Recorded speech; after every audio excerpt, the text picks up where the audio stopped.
Hostile takeover से बचने के लिए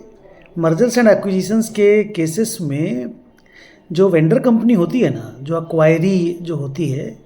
वो बहुत सारे डिफेंस मैकेनिज्म को यूज़ करती है। उसमें से एक नाम है पॉइजन पिल। आप नाम ही देखिए, पॉइजन पिल मतलब एक ऐसी दवाई जो जहर का काम करे। अब इसमें क्या होता है कि अगर एक्वायरर जो बायर कंपनी है हॉस्टाइल टेक ओवर करने वाली, वो मान लीजिए एक्स लेवल का स्टेक ऑलरेडी बाजार से उस एक्वायरी कंपनी का अक्वायर कर चुकी है, से 18% का स्टेक उसने अक्वायर कर लिया है, तो वो वेंडर कंपनी जो होती है ना, वो ऑलरेडी एक एग्रीमेंट करके रखती है, एक रेजोल्यूशन पास करके रखती है और अपने एग्जिस्टिंग शेयर होल्डर को एक ऑफर दे करके रखती है कि अगर परचेजिंग कंपनी का स्टेक 20% को जैसे ही टच करेगा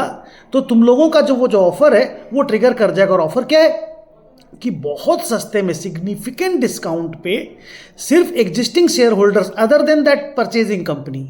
को बहुत ज़्यादा नंबर ऑफ शेयर्स ऑफर कर दिए जाएंगे। ऐसा करने से क्या होगा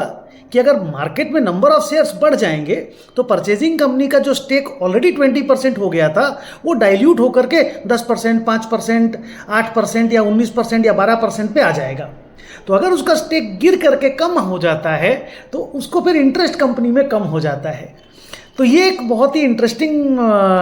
ट्रिक वेंडर्स यूज़ करते हैं। वेंडर कंपनीज कहते हैं कि जब एलन मस्क ट्विटर को अक्वायर करने वाला था